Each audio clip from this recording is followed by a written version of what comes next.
विभागणी केलेली आहे। या विभागणीमध्ये विषमतेची रूपरेषा आखलेली आहे। चातुर्वर्ण्याच्या सिद्धांतामध्ये एक कपट रचले आहे।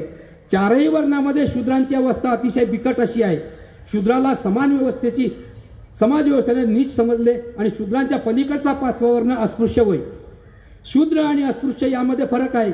शूद्र पूर्वी कोण होते आणि त्यांचा चौथा वर्ण म्हणून कशी गणना झाली या संदर्भात डॉक्टर बाबासाहेब आंबेडकर यांनी अत्यंत अभ्यासपूर्ण आणि सखोल निरीक्षणाद्वारे शूद्र पूर्वी कोण होते या ग्रंथात सविस्तर लिहिली आहे। एक काळ असा होता की आर्य समाजात फक्त आर्य, क्षत्रिय आणि वैश्य या त्रैवर्णाचाच उल्लेख आढळतो।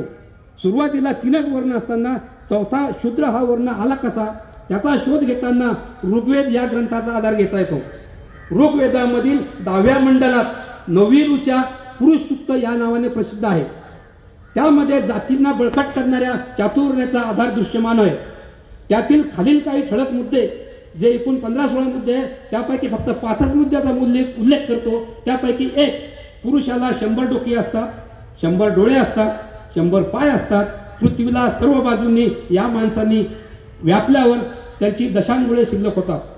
2, जे काही आताचे होते ते पुढे होईल ते पुरुष म्हणजे हे विश्व स्वतः होय तो अन्न सेवन करून प्रसारण पावतो म्हणूनच अमर भगवान आहे। त्याचे महात्म्य पुरुषांपेक्षाही श्रेष्ठ आहे। त्यांचा चौथा भाग म्हणजे या जगातील चराचर वस्तू आणि 3/4 भाग अवकाशात अमर होऊन राहिला आहे। आपल्या 3/4 भागाने पुरुष वरती चढत गेला। त्याचा चौथा भाग इहलोकी उत्पन्न केला। त्यानंतर त्याचा सर्व ठिकाणी सर्वदूर ज्या वस्तू खातात व ज्या वस्तू खात नाहीत अशा सर्वांना प्रसार झाला। त्यातून विराज जन्माला आला। या विराज पुरुष झाला तेव्हा तो पृथ्वीच्या मागे पुढे पसरला इत्यादी सह अनेक 15 मुद्दे त्या संदर्भात उपस्थित केले। परंतु या संदर्भात मी जाणीवपूर्वक काही नोंदी करतो त्या अशा की जगाच्या उत्पत्ती संदर्भात पुरुष सत्तामध्ये व्यक्त केलेली ही मते अवैज्ञानिक, काल्पनिक, अवास्तव आणि भोंगळ वाटतात। वास्तवामध्ये त्याचा कसलाही अनुबंध याच्याशी अनुबंध आढळून येत नसणाऱ्या पुरुष सूक्ताचा आधार चातुर्वर्ण निर्मितीसाठी घेतलेला आहे। त्यांनी खूप मोठे कपट कारस्थान करून समाज व्यवस्थेला हजारो वर्षापासून अस्वस्थ आणि बेचैन करून ठेवले आहे। याच कारणाने सामाजिक रचनेमध्ये पुरुषांना अतिशय खालचे स्थान धर्म सूत्रांनी व मनुस्मृतीने दिलेले आहे।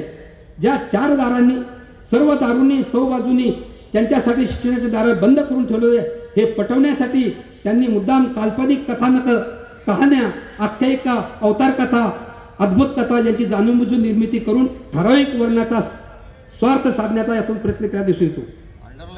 येस, आलो समारोप। म्हणून मी सुरुवातीलाच उल्लेख केला की मी फक्त धावत आणि संदर्भ घेत आहे। भारतीय समाजाची अनन्यता ही राहिली आहे की त्यातील वर्ण समाज शेवटपर्यंत मालमत्तेवर आधारित राहिलेला नाही। त्यात वर्ग या संस्थेचा उदय होऊ शकला नाही।